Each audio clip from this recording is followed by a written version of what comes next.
It is embarrassing. This guy is a complete fool. So Donald Trump has declared war on Chicago. Think about that. An American president declaring war on one of its own cities just because they won't bend the knee to his insane Heritage Foundation Project 2025 run. This is insane.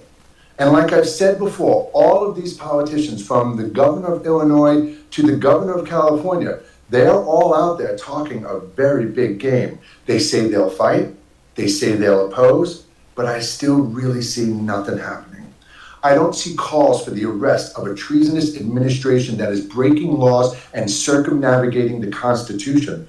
I don't see calls for the military to step in and stop it. All I see is the same old nonsense. Words, talk, promises, and nothing real. And I don't care how many photo ops they do. I don't care how many plates of food they scoop or how many speeches they give, because in my lifetime, politicians have done one thing right: talk a good game and then do nothing. Right now, we have a president threatening to use military against us.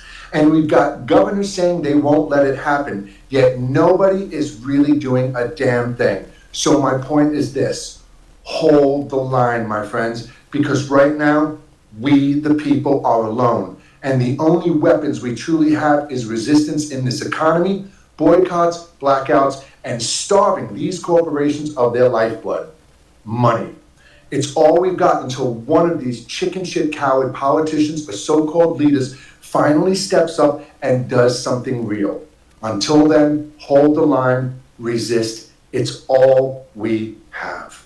Please share. Comments. First of all, to the National Guards people who may be coming here to Chicago, we know that most of you do not want to be here. We know that you are regular working class folks, most of whom signed up for the Guard so that you could help people in national emergencies such as floods, such as fires, and so forth. And we recognize and we respect that.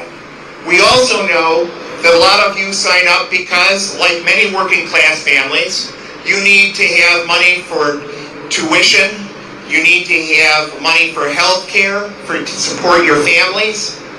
We also know that probably the vast majority of you not only don't want to be here, but think it's an utter waste of time, that probably well over $1 million a day would be spent on any deployment. And that's not counting the money spent and lost by individuals as well as businesses.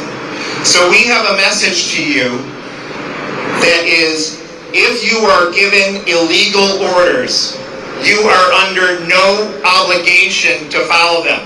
Moreover, you should disobey those illegal orders. That is both your right and your duty, not only under the U.S. Constitution, but also under international law. And our about face and our... Okay, we're gonna write that over again, but we're gonna talk about that again. But do you hear what he said? Illegal law, illegal orders, illegal order. How did they become illegal if the president is legal?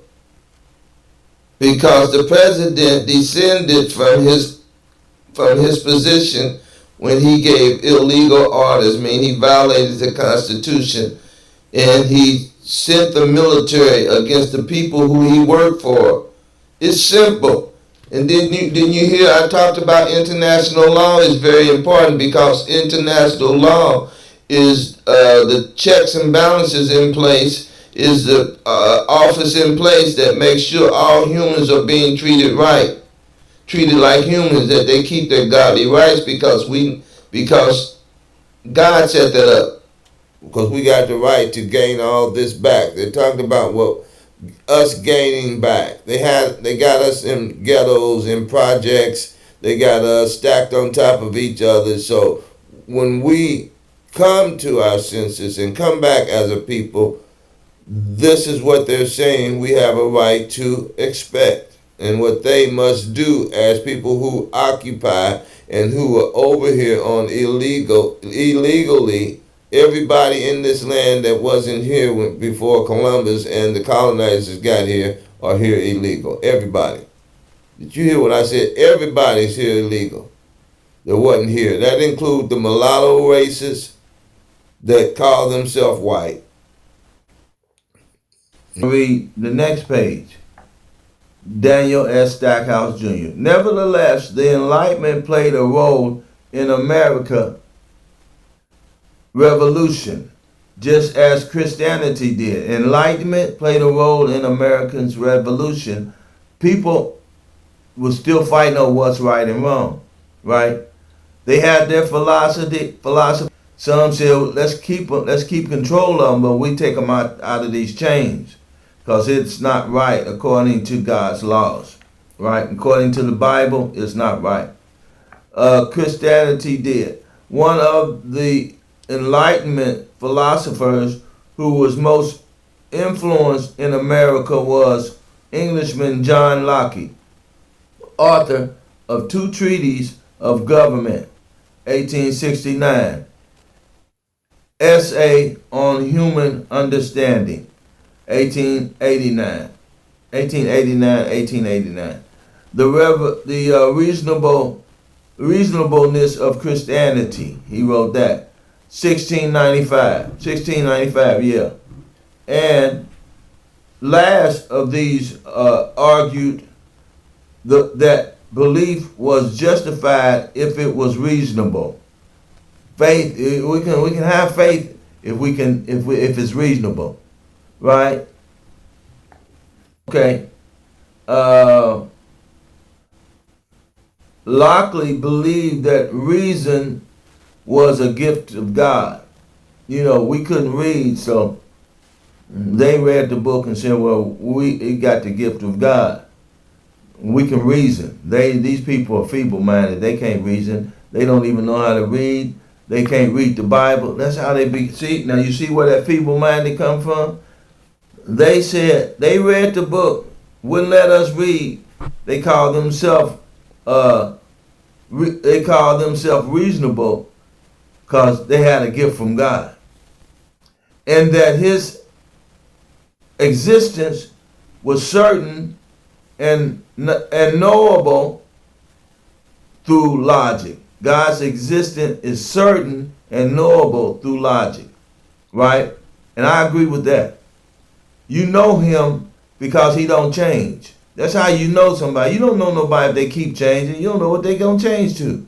So his logic, that's right. God's logic, how he keeps the same theme and he never changes. And when he introduced a theme in the beginning, it's going to be the same thing in the New Testament all the way to the end of time. And you know what themes I'm talking about. He never gave his word to them and they don't understand it. They don't understand his precepts. He's our God and none else. Christ said, I only came for the lost sheep of the house of Israel.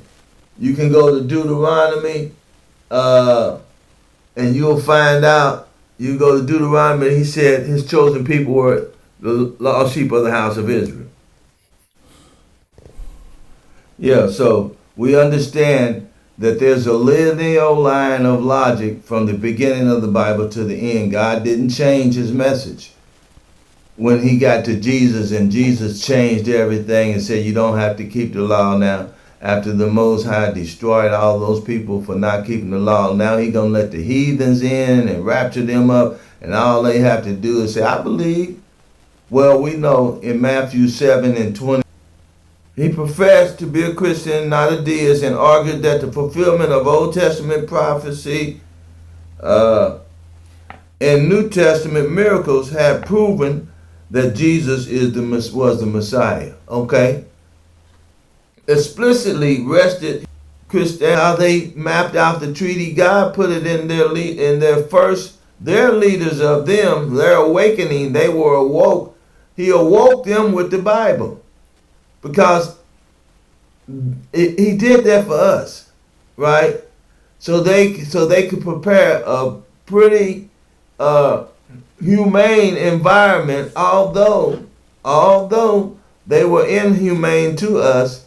God made sure that they didn't go too far off balance to where they would just destroy us, you know. He wanted us to be punished. He wanted us to learn our lesson. He kept his prophecy. He kept his word.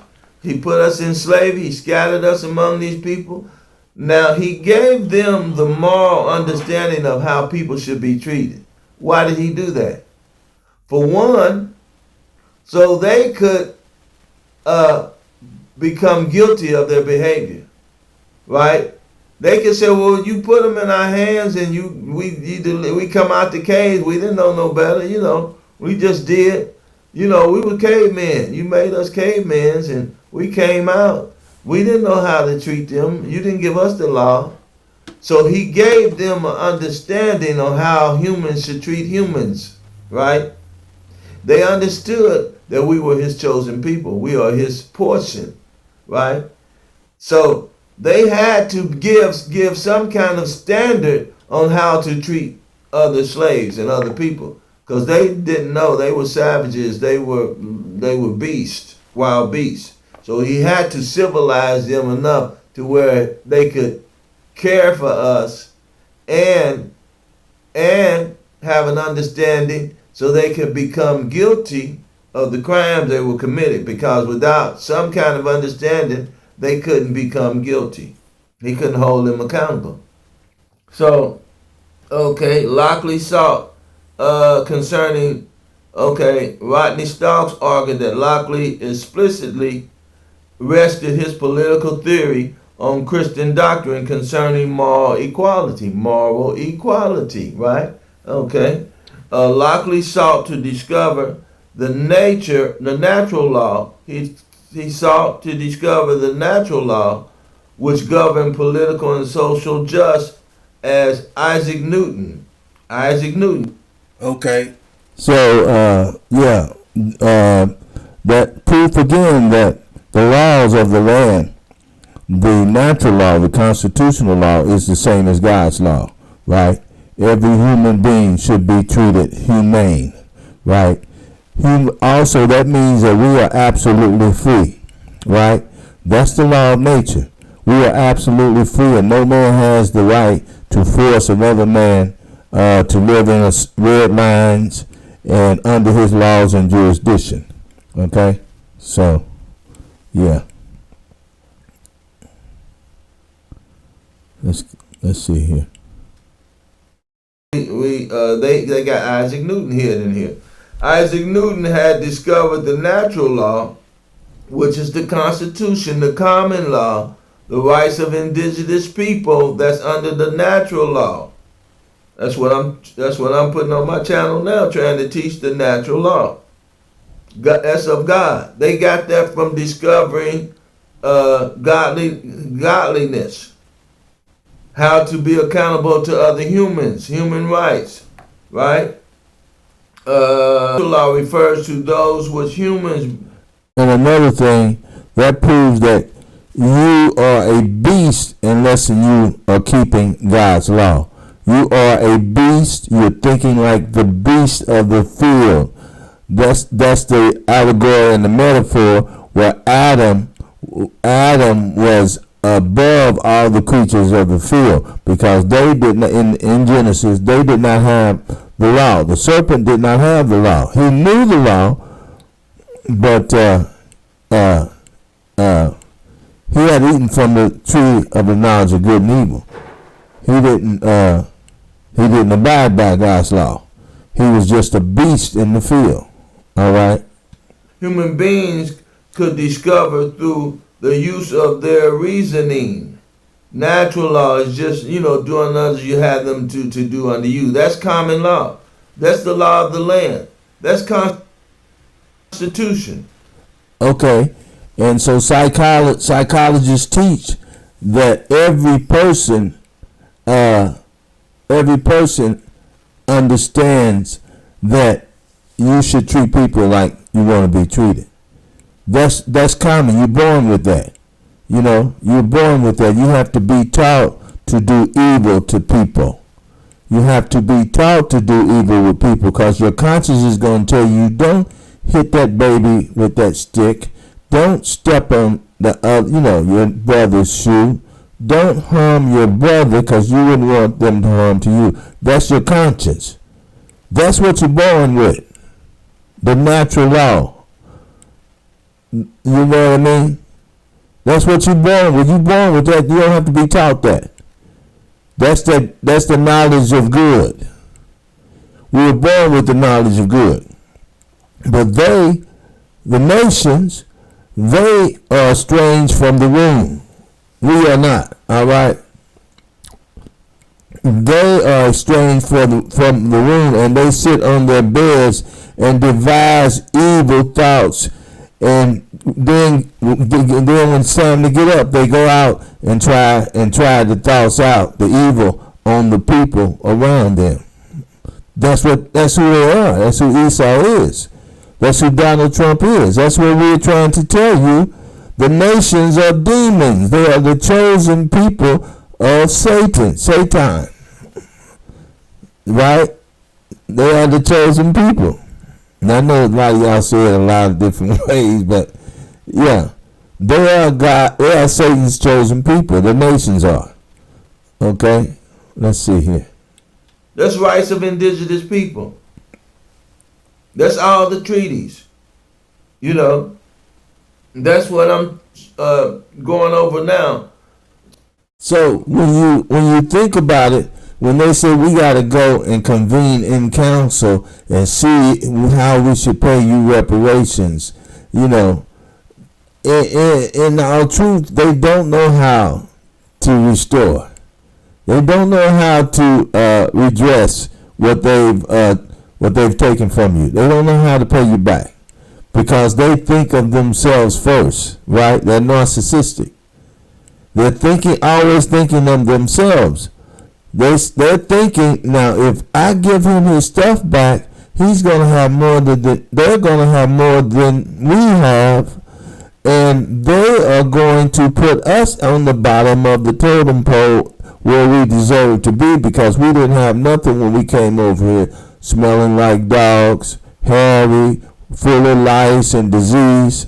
We came over here and they were nice to us and we took advantage of them, and our werewolf came out of us. The dragon came out of us, right? Okay? So let's see what this is here. You don't have to comply. You're not God.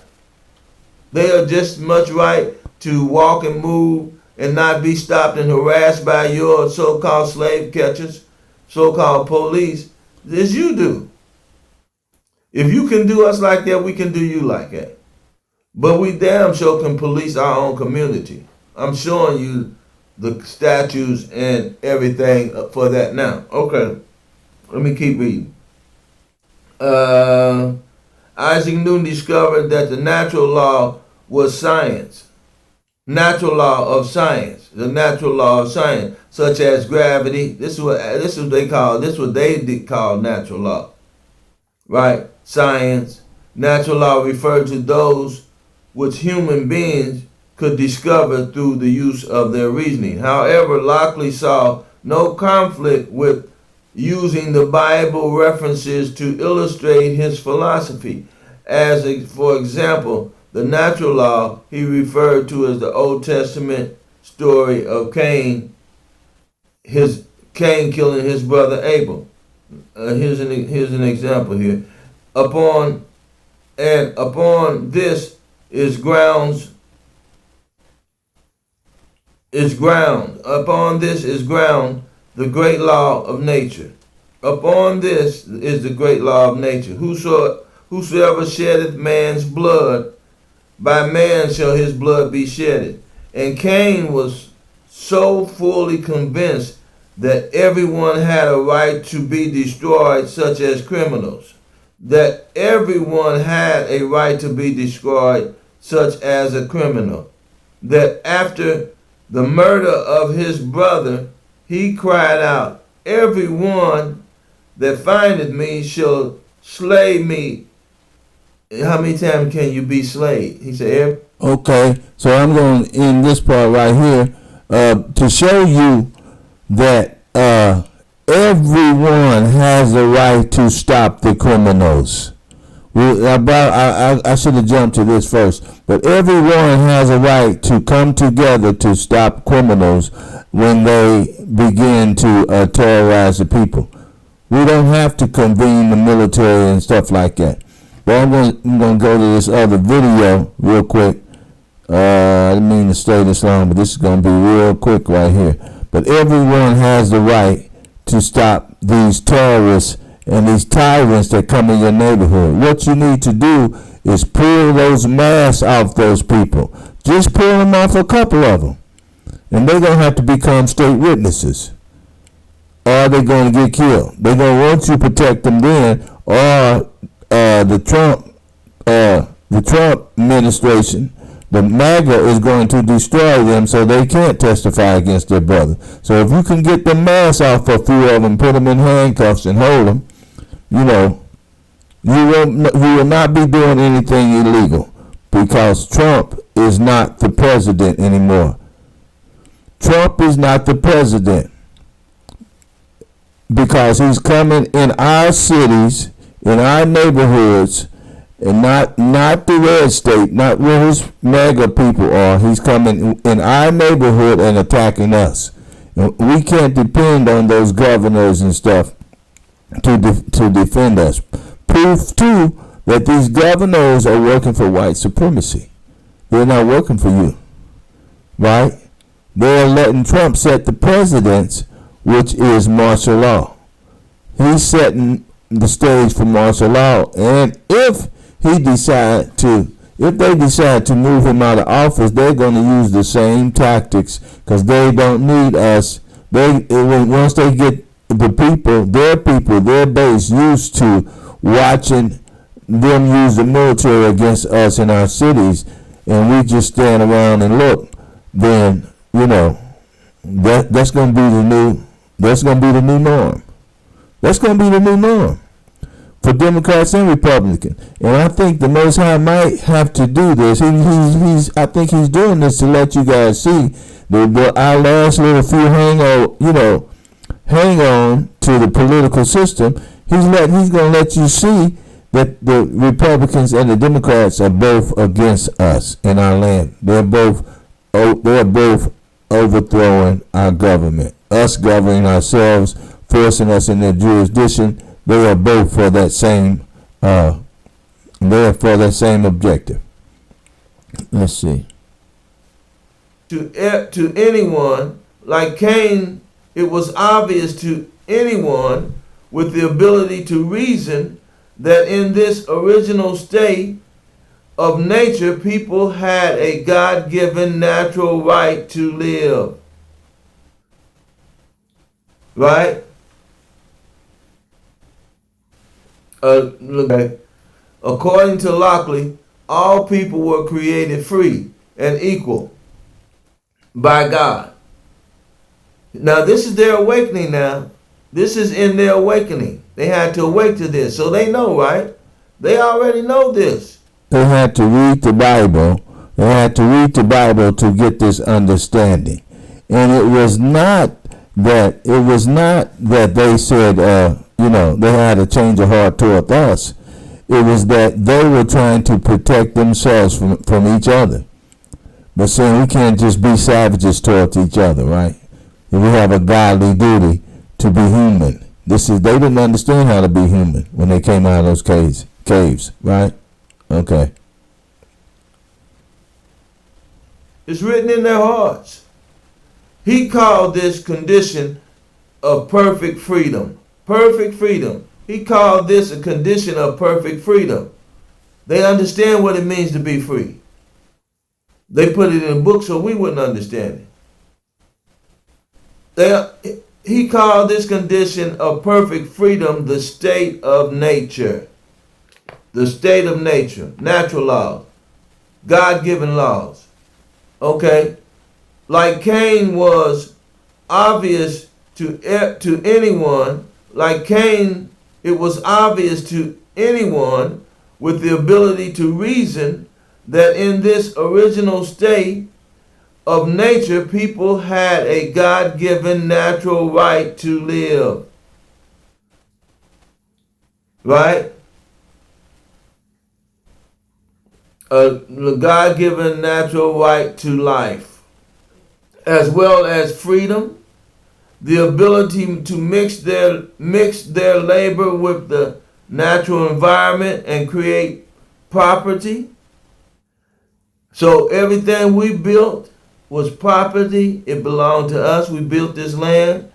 However, the state of nature had no protections for these natural rights. The state of nature, no, you gotta protect your own. You gotta protect your own God-given rights, right? So you see, you hear what they just said. This is one of the founding fathers. This is counsel to the founding fathers and to the lawmakers. You know, these are congressmen talking and trying to figure out how to live peacefully in these United States. So they said they had no way to protect each other's God-given rights, right?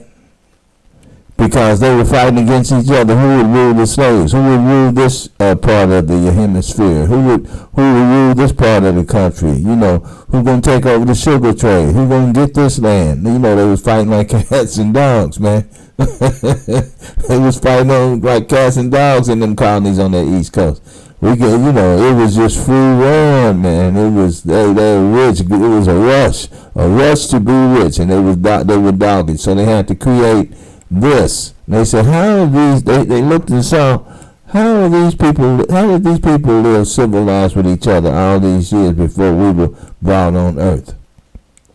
And so they said they got a book. They got these laws. Because we remember in the edition of Esther, they condemned us for the laws. But this is after Esther. This is them trying to form a civilization to where they could prosper without somebody coming and killing them. And you seen the movie about the Wild West. Yeah. The baddest man with the baddest gun, he came and took everything, right? He ruled. The gun ruled. So they couldn't keep living like that. So they had to get laws, and then they had to form a military union to protect the laws. Y'all understand where I'm going with this? They had to fight, and so every time there was a threat, like the Trump put on his hat, his Confederate hat. He put on his Confederate hat, right? And he's giving signals. We got to become Confederate again. We can't be Democrat because these people are great people, and they're being raised up by their God, or they think they're being raised by their God. They're uniting around a Savior, a Messiah. They are uniting, and they are uniting our people, and they're proving to the people through this book and laws they're doing worse than they ever did to us, than they ever did. They're proving that these book of laws work, and good is better than evil. And the rest of these nations are saying, see, we told you, United States, your rulers over there, they don't love you, they hate the world, they just want to be the biggest gunslingers and, continue to live by their forefathers' blessings, take and live by the sword. They have to kill to live. That's Esau's blessing. He had to kill to live. He had to sin to live. But we're saying stop sinning. So that automatically tear their kingdom down and wakes to the people up. The people that hear us teach the law, they are getting a great awakening too. They are becoming woke also. Right? As the wicked be exposed through the reading of the Most High, the mind of God, the laws is the mind of God, then the wicked are being exposed. And their own people say, well, we would rather live in a righteous kingdom. People who love God, they'll treat us better than you treating us, Donald Trump. They can't get out of that. That's why, Donald Trump, it's hopeless. These people are finished because they can't change. And they've been exposed, and people see them for who they are, and they can only get worse. And we see that happening right now. They cannot turn the canoe around. And if you just look at these Bible prophecies, you're going to see it all play out because they can't change. So Democrat system ain't going to help you. The Democrats getting in ain't gonna help you. They still the same wicked people. They're gonna say, let's take advantage of this because Donald Trump said that's pretty. He said it pretty for us, you know. And all their MAGA base gonna be MAGA Democrats. They're gonna be the MAGA Democrats instead of the MAGA Republicans. Our people need to see that we have one enemy, Esau, and the rest of the 83 that want to say they white in our land, right? So yeah, let's see here.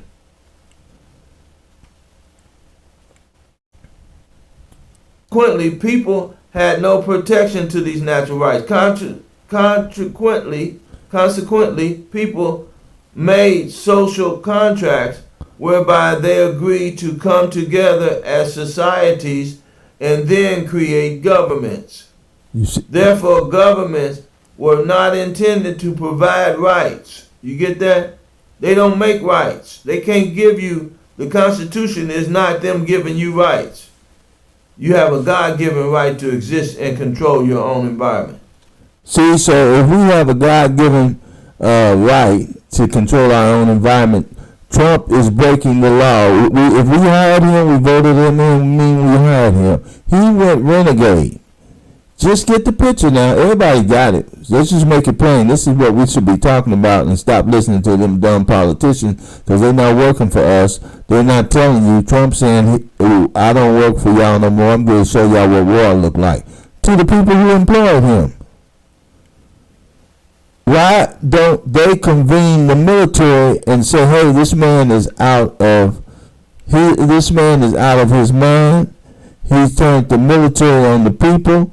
Now, military, you better hope that y'all kill every one of us Democrats and the rest of the people, because as soon as something happened to Donald Trump, y'all gonna be fighting on your own or bring up the next wicked leader. But we're gonna be conspiring to take down that MAGA group. We're gonna be conspiring. The whole world is gonna go against them again, like Job said. The whole world went against Edomites at one time and demolished them, and there was only 30 of them left, and they ran up in those caves, man. They ran up so high, and you know how that's why they praised climbing them rocks, because they climbed up so high, we just let them go. It was 20 men and 10 women, and they came out this multitude that they got now. And that's going to happen again. That's going to happen again in this land. Right? But we're going to have the whole world, the Edomites and everybody else is going to help us bring down this one Lucifer over here. This angel of light, this leader of the Edomites. They're going to bring this group down. This group got to fall. So we're going to see it fall. That's what's happening now.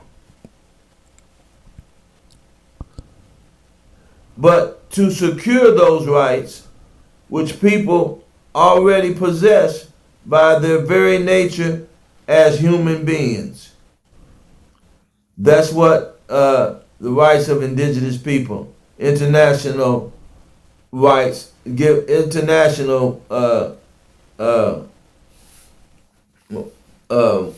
the international the rights of the Human Rights Association, Human Rights Courts, and the rights of indigenous people of this land over here. That's what we're worried about right here.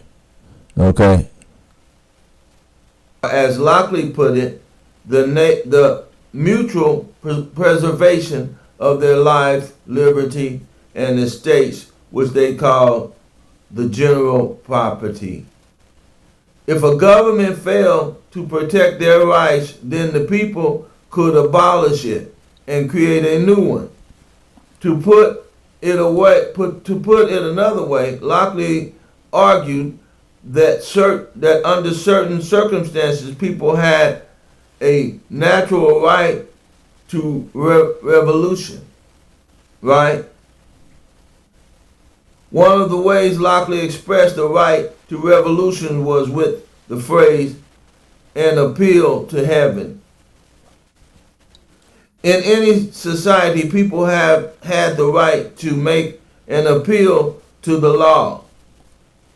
So that's what we're doing now. We're appealing to the law. We're trying to do it the legal way. We're saying that Trump has descended because he has terminated his employment by saying, I don't work for you anymore. I'm bringing war against my employer. We appeal to the law and our lawmakers. They said, we can't do nothing. We're just going to let him come in and do it. When they have the whole military and the appeal system at their fingertips. So you know they're all in it together. So what does Lockley say? This is their own people saying, we appeal to heaven. In other words, we say, if God be our God, if God be for us, then he'll fight for us and destroy these people. He'll deliver these tyrants in our hands. If he be for us, he will deliver these tyrants in our hand. If he be for these Israelites, we're going to fight with them and help them be delivered out of these tyrants' hands. If God be for these Israelites, we're going to fight with them, just like Rahab. We're going to provide a way for them to escape, even if we don't deputize them and tell them to go out and fight these terrorists themselves. We're gonna do it for them. We're gonna provide a way for them to escape, and maybe God will be. This is their opportunity. This is another opportunity for the Edomites to get to heaven. They want to go to heaven. They want to be preserved. They want to be in our kingdom with us. Now this is their way. Let's see if they're going to take it in Chicago. Let's see if the other blue states are going to say, let's deploy our National Guards and go in and stop Trump in Chicago. This is the opportunity for them to escape the harsh punishment the Most High is going to put on them. And he's showing a sign. It's 3 outlets with the tail coming in front, with the tail coming from the back to the front, pointing toward the sun. But they're not going to see it, man. They can't see it. They can't see the signs at a time. But we'll see if any of them do, okay? Besides the poor, helpless people, like Lockley said, it's going to be the poor, helpless people that see, the poor white people, the poor rednecks that see that Donald Trump is stepping on, and these rich people are stepping on, is going to see the Bible and see the Most High for who he really is and step in and go to battle against their own people. And we're going to help them. We're going to help you. Y'all go to battle and see if we don't help you. First, you need to go in there and take down, get together and form a militia of white people and say, we're going to stand against this tyrant. I ain't going to say what I wanted to say. Okay? So let's go. The redress, bring back, restore of grievances, the redress of grievances. They also had an expectation that would be an unbiased application of it. Regress of grievances, and you can't be biased with that. You can't say, well, we can't give you this because that's going to give you too much of your stuff back, and that's going to make us back poor like we was. No, give us our shit back, and maybe we'll help you. Maybe we'll help you. Maybe God will look out for you and not hit you with these storms and hurricanes and tornadoes and fire and fentanyl and civil wars and comics and nukes and everything that's about to hit y'all right now. We know you ain't gonna do it. For a redress of grievance, they also had the expectations that it would be an unbiased application of it. The law. When justice was not meted out fairly, however, they are left to the only remedy in such cases, appeal to heaven. Lockley ordered. Lockley again cited scriptures that made this point. With war imminent between the ancient Israelites and the Amorites. He used the Bible again. between the ancient Israelites and Amorites. That's where Japans are. Japanese. Right. And Japanese are in their land now. Jephthah, one of the judges of Israel, told the Amorite king, "The Lord, the judge, be judged this day between the children of Israel. The Lord, the judge, be judged this day between the children of Israel and the children of Ammon." Judges 11:27. Lockley explained this passage this way: "Had there been any such court and superior jurisdiction on the earth to determine the right between Jephthah and the Amorites, there would never come to a state of war." So if there had been any just men in that Democrat or Republican, it would never come to this, what's about to happen to the United States government. What the Most High is about to do, they wouldn't have came to this. He's going to empower us and teach us to fight, and he's going to disarm you all those sophisticated military weapons. If he have to give y'all heart attacks, man, he's gonna stop y'all. He's gonna stop y'all special forces and everything. You're gonna get that call, and you're gonna have to go over and help your European brothers over because they're in the middle of Africa, China, and Russia. They can't beat them. You gotta go help them. You're gonna get that call. You're gonna have to put boots on the ground. And that's where y'all gonna meet y'all fate. You're gonna get that call just like right now. It's just the point when they decide, okay, we're gonna put them back in slavery. I read the scripture on that. 2 Ezra 15. God said he's not holding his peace no more. He's letting y'all do nothing else like this to us again. He's not letting you put us back in Egypt again. He's not going to let you put us back in Egypt again. This is Egypt. We're in Egypt, so Egypt must be slavery.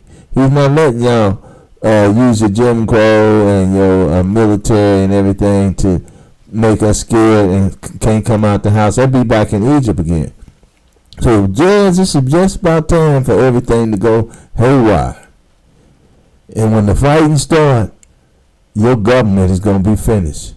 There's going to be a lot of chaos. Men fighting each other. That's you and your MAGA fighting the powerful so-called European Americans that's going to take over you wicked. It's going to bring you wicked down. Okay? In fight. The military going to fight. The military is going to fight against the military. National Guard against National Guard. Police force is going to be fighting against the red police force. It's the red and the blue now, right? Okay. So yeah, one more thing, and that's gonna be it. You got the scripture. Now I'm gonna show you one more video. No comment on that right now, Isabel. Governor Johnson. Yeah. Can you speak to the people of Chicago who are worried about going to work or to school and who are worried about passing military techniques? Can you encourage people to stay home? How do you... She's saying, how do you address the fear of people worried about going to work, worried about going to school, and scared to come out? She said, how do you address, and you guys probably seen the video, what do you say that we should do for the fear we're going to have? Let's listen and see what he's going to say. Address that fear that is in Chicago right now. Yeah, thank you for that. Okay, the question was, they said, she was saying in a nutshell, can you speak to the fear that the people are going to have when Trump go ahead and bring his military in here? So in other words, they saying y'all ain't doing nothing. Everything y'all doing is just a lot of talk. We know from what we gather from what y'all saying right now. We filed lawsuits. We did all we can. We know he crazy. We just all know that. Okay. But what about the real fear that they coming with? How you look at this face, man? Look at this dude's face. Like, how in the hell am I going to answer that? What are you going to do about the real fear that they're going to bring to terrorize the people here? What are you going to do to stop these terrorists from coming in here terrorizing the people? Watch what he say. And the way we address the fear is that we stand firm together. That's why you have this full display today, that we are going to have the backs of working people across this city, and that any attempt to intimidate our people from being able to live their lives, that is the quintessential example of terrorism, and we will not bend, break, or bow to that type of tyranny. So we're going to continue to make sure that the people of Chicago know their rights and business, philanthropic, labor. So in other words, he's going to keep having press conferences. Hey, you see, he didn't say we're gonna deploy, we're gonna deputate. They got people that are coming from all over the blue state. Somebody that ain't gonna, just by them being there, that's not their, they don't have the right to be there, and just by them being there is violating the rights of the people. They saying, what are you gonna do? That's what the lady's saying. What are you gonna do about the fear? We still gonna be in fear. We just gonna let you know your rights. We know our rights. Okay, the question was, they said what she was saying in a nutshell. Can you saying right now? We found. Can you? How are you look at terrorizing the people? Watch what he say. And the way we address the fear is that we stand firm together. That's why you have this full display today, that we are going to have the backs of working people across this city, and that any Okay, you see what he said? Full display. That's all that is a display, right? That's all that is a display of them not going. This is as much as this, what you see is all you're gonna get right there. Press conferences, like the guy in the last video was talking. Press conferences and eating cookouts and stuff like that, and they're gonna wrap the whole Chicago and all the blue states in their arms and just tell them what their law. They know their laws. All praises to the Most High. attempt to intimidate our people from being able to live their lives, that is the quintessential example of terrorism, and we will not bend, break, or bow to that type of tyranny. So we're going to continue to make sure that the people of Chicago know their rights and business, philanthropic, labor. So in other words, he's going to keep having